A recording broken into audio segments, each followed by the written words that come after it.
অত্যন্ত দুঃখের সাথে বলতে চাই যে বছর আমাদের প্রত্যাশা পূরণ হয় নাই বললেই চলে। আমাদের প্রত্যাশা ছিল এই রমজানে আপনারা অনেক বেশি দান সহযোগিতা ভালোবাসা দিবেন, আমাদের যে এবছর ঈদটা ভালোভাবে পার করব সেই অবস্থাটুকু আমাদের এখন পর্যন্ত তৈরি হয় নাই। আমাদের অনেক প্রত্যাশা ছিল যে রমজানে আপনারা দান সহযোগিতা ভালোবাসা নিয়ে এগিয়ে আসবেন, তবে অত্যন্ত দুঃখের সাথে বলতে হচ্ছে এবছর আমাদের রমজানের প্রত্যাশা পূরণ হয় নাই বা হচ্ছে না।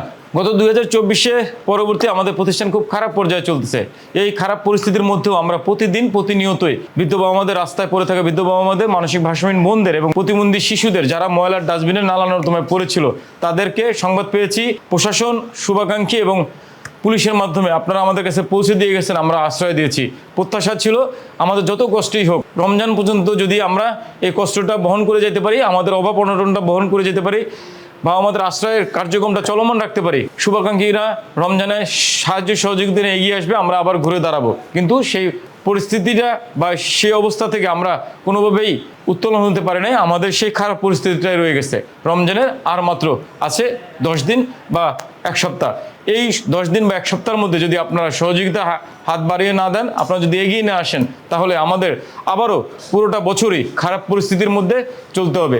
কারণ আমাদের প্রত্যাশা ছিল আমরা এই রমজানে আপনারা অনেক বেশি দান সহযোগিতা ভালোবাসা দিবেন, যে দান সহযোগিতা ভালোবাসা জাকাত ফিতরা নিয়ে আমরা পুরোটা বছরই বা আমাদের আশ্রয় দেবো, যে সকল বা আমাদের কাছে রয়ে গেছে তাদের পরিচর্যা করব।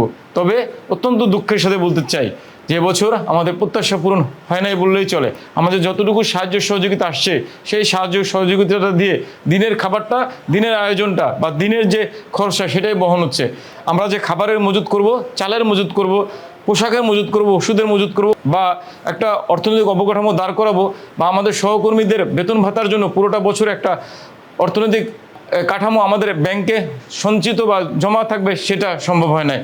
আমরা অনেক প্রত্যাশা নিয়ে পুরোটা বছরই ছিলাম যে রমজান আসলেই হয়তো বা আমরা ঘুরে দাঁড়াবো। তবে এবছর আর মাত্র সপ্তাহ 10 দিনে আপনাদের কাছে অনুরোধ করতে চাই, আমাদের প্রত্যাশা পূরণ হয় নাই, আপনাদের দান সহযোগিতা আমাদের প্রয়োজন। আমাদের এবছর যতটুকুই সহযোগিতা আসছে সেই সহযোগিতাটা দিয়ে আমরা ভালোভাবে ইফতারি করতে পারবো না। আমাদের খুবই সামান্য সহযোগিতা আসছে, মাত্র হাতে গোনা কয়েক লাখ টাকা আসছে, সেটা 5-6 লাখ টাকার মতো। এই 5-6 লাখ টাকা আমাদের কোনো কিছুই করা সম্ভব না। আপনারা যদি উল্লেখ করে রাখি, আমাদের প্রতি মাসে খরচ 25 থেকে 28-30 লক্ষ টাকা, সেখানে মাত্র এই রমজান ঘিরে 5 থেকে 6 লক্ষ টাকা আসছে, যে টাকাটা দিয়ে আমাদের তেমন কিছুই করাই সম্ভব হচ্ছে না।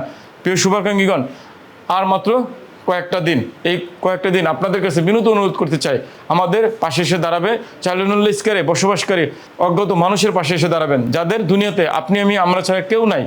আমাদের যে এবছর ঈদটা ভালোভাবে পার করব সেই অবস্থাটুকু আমাদের এখন পর্যন্ত রমজানের প্রায় শেষ সময় এখন পর্যন্ত তৈরি হয় নাই।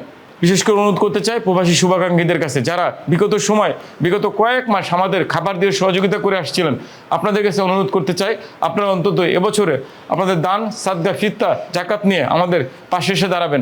আপনারা যদি এগিয়ে আসেন সেক্ষেত্রে কেবলমাত্র আগামী একটা বছর আবারও ভালোভাবে চলতে পারবো। আপনাদের কাছে হাত খরচের অনুরোধ করে বলতে চাই, আপনাদের দান সাদকা ফিতরা জাকাত নিয়ে এগিয়ে আসুন চাইল্ডহুড স্কয়ারে অসহায় মানুষের পাশে, যাদের দুনিয়াতে কেউ নাই, যারা জীবনের শেষ সময়টা শুধু মৃত্যুর প্রহর গুনছে, তাদের জন্য। সবাই ভালো থাকবেন।